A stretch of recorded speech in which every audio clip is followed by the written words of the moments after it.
Assalamualaikum warahmatullahi wabarakatuh. Pada kali ini kita akan membahas ciri khas akidah Ahlussunnah wal Jamaah. Apakah ciri akidah Ahlussunnah wal Jamaah? Ciri khas akidah Ahlussunnah wal Jamaah, jawabannya adalah antara lain Ahlussunnah wal Jamaah meyakini bahwa Allah itu tidak ada arah, bahwa Allah itu ada tanpa arah dan tanpa tempat, ya. Tanpa arah dan tanpa tempat. Hal ini di antara yang membedakan Ahlussunnah wal Jamaah dengan aliran-aliran yang lainnya. Terdapat sekian banyak dalil, baik dari Al-Quran, hadis, dan dalil akli yang menunjukkan bahwa Allah Subhanahu wa Ta'ala tanpa arah dan tanpa tempat. Allah Subhanahu wa Ta'ala berfirman, "Laisa kamitslihi syai'un." Tidak ada sesuatu pun yang serupa dengan Dia. Quran Surat Asy-Syura ayat 11. Ayat ini adalah ayat yang paling tegas dalam menjelaskan kesucian Allah secara mutlak dari menyerupai apapun. Allah Subhanahu wa Ta'ala tidak menyerupai makhluknya dari aspek apapun, sehingga Allah Subhanahu wa Ta'ala itu tidak butuh pada tempat yang menjadi tempatnya dan tidak butuh pada arah yang menentukannya. Keberadaan Allah Subhanahu wa Ta'ala tanpa tempat dan tanpa arah, seperti yang dikatakan oleh Sayyidina Ali radhiyallahu an, "Kana Allahu wala makana wa huwa al-ana ala ma alaihi kana." Allah Subhanahu wa Ta'ala itu ada sebelum adanya tempat, dan keberadaan Allah Subhanahu wa Ta'ala sekarang seperti keberadaannya sebelum adanya tempat. Ayat di atas juga menjadi dalil bahwa bagi Ahlussunnah wal Jamaah bahwa Allah Subhanahu wa Ta'ala memiliki sifat mukhalafatul hawadisi, yaitu Allah tidak menyerupai makhluk-makhluknya. Sifat ini termasuk sifat salbiyah, yaitu sifat yang menafikan sifat-sifat yang tidak layak bagi Allah Subhanahu wa Ta'ala. Oleh karena itu, mustahil bagi Allah Subhanahu wa Ta'ala menyerupai makhluk yang mempunyai roh seperti manusia, jin, malaikat, dan lain-lain.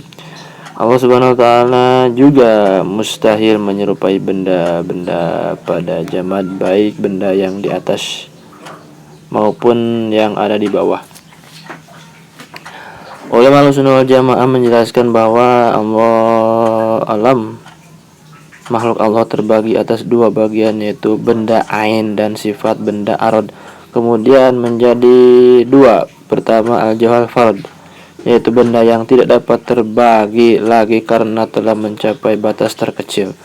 Dan kedua, jism, yaitu benda yang dapat terbagi menjadi bagian-bagian. Benda yang terakhir ini juga terbagi menjadi dua macam. Pertama, benda latif, yaitu sesuatu yang tidak dapat dipegang oleh tangan seperti cahaya, kegelapan, roh, angin, dan sebagainya. Dan keduanya benda katif, yaitu sesuatu yang dapat dipegang oleh tangan seperti manusia, tangan, benda, padat, jamad, dan lain sebagainya. Benda juga mempunyai sifat yang melekat kepada dirinya seperti bergerak, diam, berubah, bersemayam, berada di tempat dan arah, duduk, turun, naik, dan sebagainya. Jika di atas menegaskan kepada kita bahwa Allah Subhanahu wa Ta'ala tidak menyerupai makhluknya, sehingga sudah barang tentu Allah itu bukan jawhar fard, bukan benda latif, dan bukan pula benda kasif. Dan tentu saja Allah Subhanahu wa Ta'ala tidak boleh disifati dengan sifat benda, yaitu ayat tersebut di atas cukup sebagai dalil-dalil bahwa Allah Subhanahu wa Ta'ala ada tanpa tempat dan tanpa arah. Karena seandainya Allah mempunyai tempat dan arah, tentu akan banyak yang serupa dengannya. Karena dengan demikian Allah Subhanahu wa Ta'ala mempunyai dimensi panjang, lebar, dan kedalaman. Sedangkan sesuatu yang mempunyai dimensi, maka ia adalah makhluk yang membutuhkan kepada yang menjadikannya dalam dimensi tersebut. Mungkin di sini ada yang bertanya, apakah akal dapat menerima terhadap kebenaran sesuatu tanpa arah dan tanpa tempat? Jawaban dari pertanyaan ini ada dalil berikut yang juga menunjukkan bahwa Allah Subhanahu wa Ta'ala tak ada tanpa arah dan tanpa tempat, yaitu hadis sahih an Imran ibni Husain radhiyallahu anhu maqala qala Rasulullah sallallahu alaihi wasallam kana Allahu wa lam yakun syai'un ghairuhu. Kana Allahu wa lam yakun syai'un ghairuhu, rawahu Abu Bukhari 2953. Imran bin Husain radhiyallahu anhuma berkata, Rasulullah SAW bersabda, Allah ada pada azal keberadaan tanpa permulaan dan belum ada sesuatu pun selainnya. Hadis riwayat Al-Bukhari 2953. Hadis di atas memberikan penjelasan bahwa Allah itu ada pada azal keberadaan tanpa permulaan. Ketika tidak ada sesuatu apapun bersamanya, pada azal belum ada angin, cahaya, kegelapan, arsy, langit, manusia, jin, malaikat, waktu, tempat, dan arah. Dengan demikian berarti Allah itu ada sebelum terciptanya tempat dan arah. Allah juga tidak berubah dari wujud yang semula, yakni tetap ada tanpa tempat dan arah, karena berubah adalah ciri-ciri sesuatu yang baru makhluk. Sekarang apa akal dapat menerima Allah Subhanahu wa taala ada sebelum terciptanya tempat dan arah?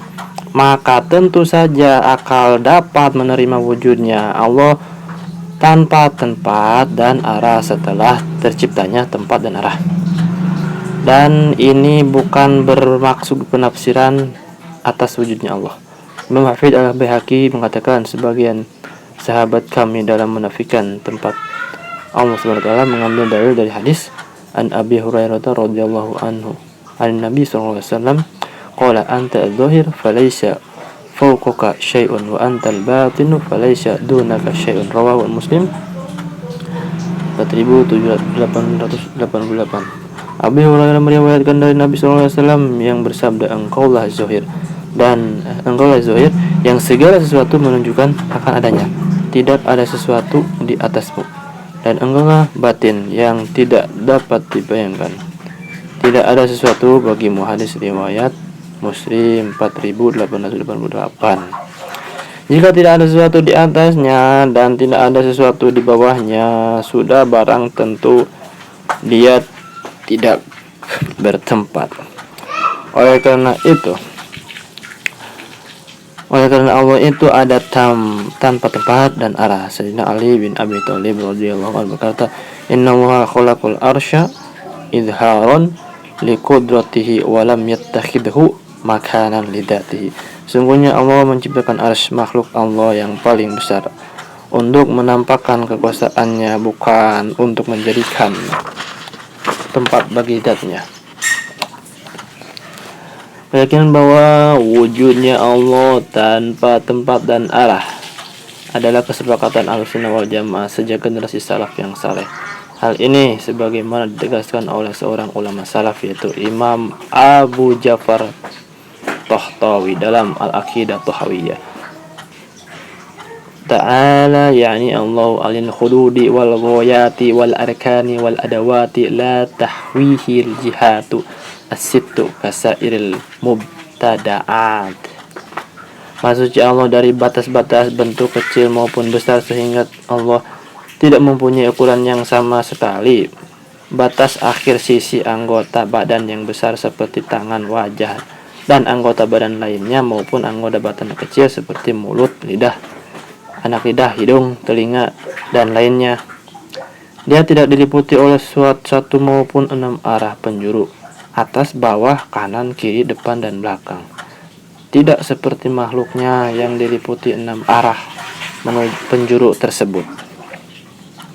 Pernyataan Al-Imam At-Tahawi tersebut merupakan ijma konsensus para sahabat dan ulama salaf yang saleh, karena Imam At-Tahawi menulis kitab Al-Aqidah Tahawiyah sebagai rangkuman dari akidah-akidah yang menjadikan keyakinan seluruh sahabat dan ulama salaf yang saleh. Al-Imam Abu Mansur Al-Baghdadi juga mengatakan, wa ajma'u ala annahu la yahwihi makanun wa la yajri alaihi zamanun. Ahlussunnah wal Jamaah juga bersepakat bahwa Allah tidak diliputi oleh tempat dan tidak dilalui oleh zaman. Oleh karena itu Ahlussunnah wal Jamaah sepakat meyakini bahwa Allah itu ada tanpa tempat dan arah. Maka kelompok yang meyakini bahwa Allah ada di arsy itu bukan Ahlussunnah wal Jamaah, akan tetapi itu disebut kelompok Mujassimah dan Musyabbihah, seperti yang ditegaskan oleh Al-Hafidz Ibnu Hajar Al-Asqalani dalam Fathul Bari. Innal musyabbihah al-mujassimata lillahi ta'ala humul alladzina wasafu Allah bil makani wallahu munazzahu anhu. Sesungguhnya kaum musyabiha dan mujassimah adalah mereka yang mensifati Allah dengan tempat, pada Allah maha suci dari tempat. Oke, cukupkan sekian bagi teman-teman sekalian. Insyaallah kita lanjutkan lagi pada pertemuan yang selanjutnya. Oke, cukupkan sekian. Assalamualaikum warahmatullahi wabarakatuh.